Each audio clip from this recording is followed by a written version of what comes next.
Ria Mesari dari Program Studi Pendidikan Guru Sekolah Dasar dengan NPM 5018099 akan membahas materi kelas 4, tema 7, Indahnya Keragaman di Negeriku, subtema 1, Keragaman Suku dan Agama di Negeriku, pembelajaran 3. Adapun tujuan pembelajaran yaitu 1. Setelah berdiskusi, siswa mampu mengenal nama dan keadaan pulau di Indonesia dengan benar. 2. Setelah berdiskusi, siswa diharapkan mampu memahami definisi keragaman apa saja yang ada di Indonesia atau di wilayah setempat dengan benar. Mulai pelajaran pada hari ini, ada baiknya kita membuka kelas dengan melafazkan lafaz basmalah. Bismillahirrahmanirrahim. Setelah itu berdoa. Berhubung siswanya cuma 1, berarti Zidan yang harus pimpin doa. Rahmanirrahim. Qul a'udzu birabbin nas, malikin nas, ilahin nas, min syarril waswasil khannas, allazi yuwaswisu fi sudurin nas, minal jinnati wan nas. Amin. Berhubung siswanya cuma 1, ibu tidak akan mengecek kehadiran. Jadi, ibu akan tanya, apa kabar anak-anak? Jawabnya, alhamdulillah, luar biasa, Allahu Akbar. Bisa dimengerti? Ya, Bu. Apa kabar anak-anak? Luar biasa, Allahu Akbar. Sekarang ibu minta Zidan untuk bernyanyi terlebih dahulu agar pembelajaran hari ini lebih semangat.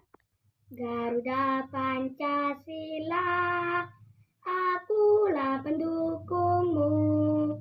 Patriot proklamasi, sedia berkorban untukmu.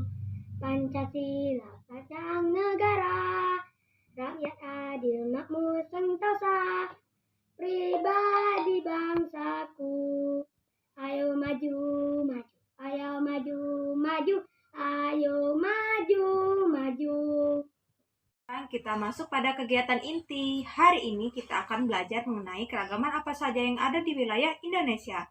Baiklah, sekarang ibu minta Zidan membacakan buku yang telah ibu sediakan di laptop.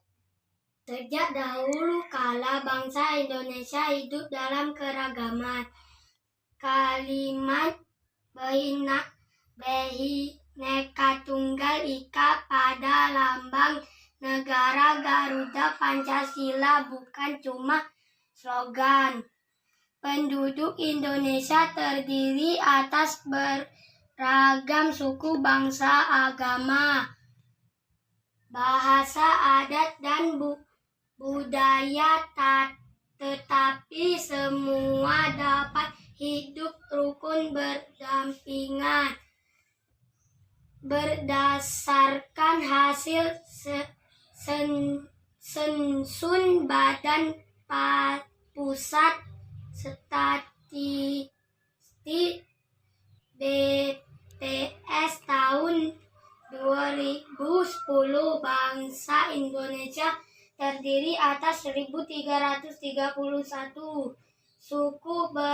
Berdasarkan sensus itu pula suku bangsa terbesar adalah suku Jawa yang meliputi 40,2% dari penduduk Indonesia. Suku Jawa ini merupakan gabungan dari suku-suku bangsa di Pulau Jawa, yaitu Jawa, Osing, Tengger, Samin, Bawean, Naga, dan suku lainnya. Tahukah kalian bahwasannya wilayah NKRI membentang dari Sabang sampai Merauke dengan bentuk kepulauan? Di antara ribuan pulau tersebut membentang lautan yang mencapai 2/3 wilayah Indonesia. Maka dari itu negara Indonesia disebut dengan negara bahari. Secara administratif, Indonesia terdiri dari 34 provinsi yang terbagi menjadi kabupaten dan kota. Bentuk keragaman masyarakat terjadi karena kondisi dalam masyarakat banyak terdapat perbedaan dalam berbagai bidang. Perbedaan tersebut dalam hal suku bangsa, ras, agama, keyakinan, ideologi politik, sosial, budaya, dan ekonomi. Keanekaragaman yang dimiliki bangsa Indonesia merupakan kekayaan dan keindahan wilayah negara Indonesia. Bangsa Indonesia adalah masyarakat yang terdiri dari beraneka-ragaman suku bangsa yang memiliki adat istiadat yang berbeda-beda. Di Indonesia ini terdapat 656 suku bangsa dengan bahasa lokal 300 macam. Keanekaragaman tersebut merupakan kekayaan milik bangsa Indonesia yang harus kita jaga dan dilestarikan sehingga mampu memberikan warna ketentraman dan kedamaian bagi rakyat Indonesia agar ke depan tidak banyak menimbulkan persoalan yang mengancam disintegrasi bangsa.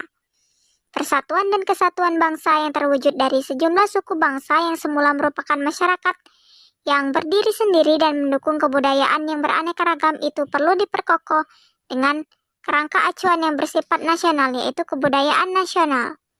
Suatu kebudayaan yang mampu memberikan makna bagi kehidupan berbangsa dan berkepribadian akan dapat dibanggakan sebagai identitas nasional. Kebudayaan bangsa Indonesia secara sempit dapat didefinisikan sebagai seluruh kebudayaan lokal yang telah ada sebelum terbentuknya bangsa Indonesia pada tahun 1945. Sebelum kebudayaan lokal yang berasal dari kebudayaan beraneka-ragaman suku bangsa di Indonesia adalah merupakan bagian integral daripada kebudayaan Indonesia. Kebudayaan Indonesia walaupun beraneka ragam namun pada dasarnya terbentuk dan dipengaruhi oleh kebudayaan besar lainnya seperti kebudayaan Tionghoa, kebudayaan India, dan kebudayaan Arab. Kebudayaan Indonesia terutama masuk dari penyebaran agama Hindu dan Buddha di Nusantara jauh sebelum Indonesia terbentuk.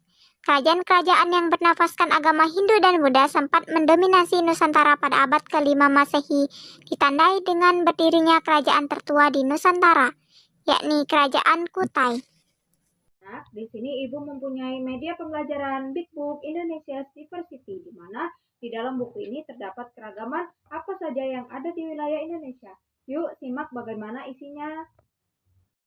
Baiklah, di sini ada media pembelajaran Big Book Indonesia Diversity.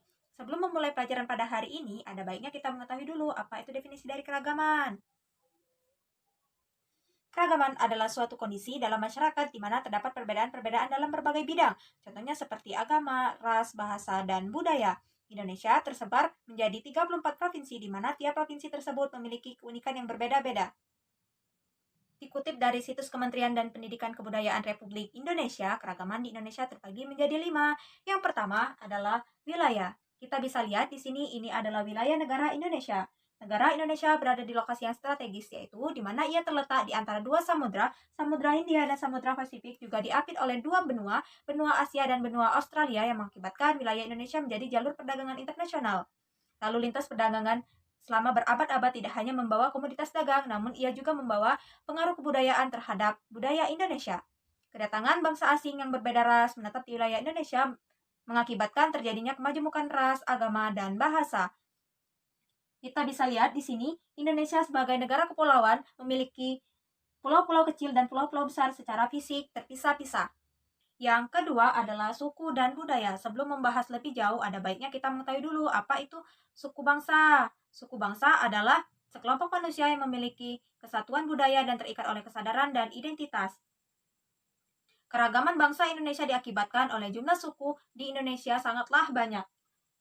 Suku dan budaya dapat dikategorikan melalui rumah adat, pakaian adat, upacara keagamaan, senjata tradisional, bahasa, dan lain sebagainya. Bisa kita lihat di sini bahasa Padang yang artinya apa kabar, ba koba, bahasa Bali, ken ken kabare, bahasa Jawa, piye kabare, dan bahasa Kalimantan atau bahasa Dayak, Naragerotelo. Kemudian kita bisa lihat di sini ada keragaman budaya Sumatera Selatan. Kita tahu bahwasannya ikon kota Palembang adalah Jembatan Ampera. Makanan khas dari wilayah Palembang adalah pempek, rumah adatnya adalah rumah limas, tariannya adalah tarian gending Sriwijaya, pakaian pengantin atau pakaian tradisionalnya adalah aisan gede atau aisan Pak Sangko, dan lagunya adalah lagu Yasaman. Ketiga adalah agama. Agama yang diakui secara sah di Indonesia itu ada 6. Yang pertama, Islam, Katolik, Protestan, Hindu, Buddha, dan Konghucu. Menganut agama juga merupakan hak asasi manusia. Kebebasan beragama diatur dalam Undang-Undang Dasar 1945 Pasal 28E ayat 1 yang berbunyi, Setiap orang bebas memeluk agama dan beribadah menurut agamanya masing-masing, memilih pekerjaan, memilih pendidikan dan pengajaran, memilih keluarga negaraan, memilih tempat tinggal di wilayah negara, serta ia berhak kembali. Semua agama meyakini akan adanya Tuhan, akan tetapi cara beribadahnya berbeda-beda. Adapun kitab sucinya, kitab suci umat Islam adalah Al-Quran, kitab suci umat Protestan dan Katolik adalah Alkitab, Buddha, Tripitaka, dan Hindu adalah Veda. Kemudian ada tempat ibadah. Tempat ibadah umat Hindu adalah pura, Islam, masjid, Katolik dan Protestan gereja, Konghucu, kelenteng, dan Buddha vihara. Dari benua Eropa dan benua Asia, selain berdagang, ia juga membawa ajaran agama. Ajaran agama Islam dibawa oleh bangsa Gujarat dan Parsi pada abad ke-13. Ajaran agama Konghucu dibawa oleh bangsa Cina. Ajaran agama Hindu dan Buddha dibawa oleh bangsa India. Dan ajaran agama Kristen Katolik dan Kristen Protestan dibawa oleh bangsa Eropa. Yang keempat adalah ras. Berdasarkan Undang-Undang Nomor 40 Tahun 2008 tentang penghapusan diskriminasi ras dan etnis menyebutkan bahwa ras adalah golongan bangsa berdasarkan ciri fisik dan garis keturunan. Adapun ras yang ada di wilayah Indonesia ialah satu ras Malayan Mongoloid yang ada di wilayah Sumatera, Jawa, Bali, Nusa Tenggara Barat, Kalimantan, dan Sulawesi. Yang kedua adalah ras Melanosoid, ciri-cirinya berkulit hitam dan rambut keriting yang mendiami daerah Papua, Maluku, dan Nusa Tenggara Timur.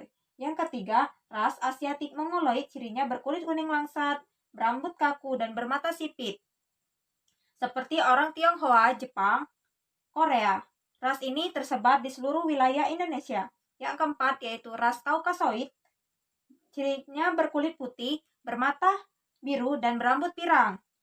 Orang India, Timur Tengah, Australia, Eropa, dan Amerika.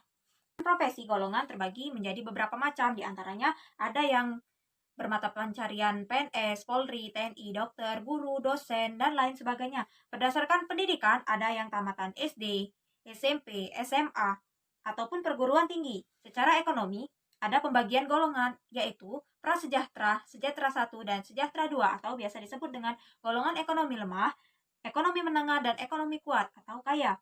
Secara administrasi kependudukan dibagi melalui 3 golongan. Yang pertama, golongan suku bangsa asli, golongan keturunan bangsa asing, dan golongan masyarakat terasing. Penjelasan Ibu pada media Big Book Indonesia Diversity. Sekarang Ibu tanya ke Zidan. Zidan, apa yang kamu ketahui dari daerah Sumatera Selatan? Makanan khasnya apa? Makanan khas dari Palembang adalah pempek. Kemudian rumah adat dari daerah Palembang namanya Rumah Limas. Kemudian Ibu tanya lagi ke Zidan. Zidan, tahu nggak kitab suci apa yang Zidan ketahui? Kitab suci Al-Quran. Sekarang Ibu akan tanya mengenai tempat ibadah. Zidan, coba jawab pertanyaan dari Ibu. Apa nama tempat ibadah bagi umat Islam dan umat Kristen? Masjid dan gereja. Pertanyaan yang sudah Ibu tanyakan ke Zidan sudah dijawab dengan benar. Zidan hebat. Sudah disampaikan dengan baik. Kemudian kita masuk ke bagian penutup. Sekarang Ibu akan menyampaikan kesimpulan pembelajaran pada hari ini. Kesimpulannya ialah keragaman adalah suatu kondisi di mana di dalam masyarakat terdapat perbedaan-perbedaan dalam berbagai bidang. Contohnya seperti ras, agama, bahasa, dan budaya. Indonesia terdiri dari 34 provinsi di mana tiap provinsi tersebut memiliki keunikan yang berbeda-beda. Menurut situs Kementerian Pendidikan dan Kebudayaan Republik Indonesia, keragaman di Indonesia dibagi menjadi 5. Yang pertama ada wilayah, yang kedua adalah suku dan budaya, yang ketiga adalah agama, yang keempat adalah ras, dan yang kelima adalah golongan. Sebelum menutup pelajaran pada hari ini, Ibu akan membagikan LKPD. LKPD ini bisa dijadikan sebagai bahan belajar buat di rumah. Untuk itu, sekarang Ibu minta Zidan membaca doa sebelum pulang. Bismillahirrahmanirrahim. Wal asri insana lafil usri ilal lazina amanu solihati watawal saubil haq watawal saubi sabr Shadaqallahul azim. Baiklah, untuk pembelajaran pada hari ini kita bisa cukupkan sampai di sini. Ibu minta maaf jika ada kesalahan kata, dan kepada Allah Ibu mohon ampun. Ibu akhiri, wassalamualaikum warahmatullahi wabarakatuh. Waalaikumsalam warahmatullahi wabarakatuh. Terima kasih sudah menyaksikan.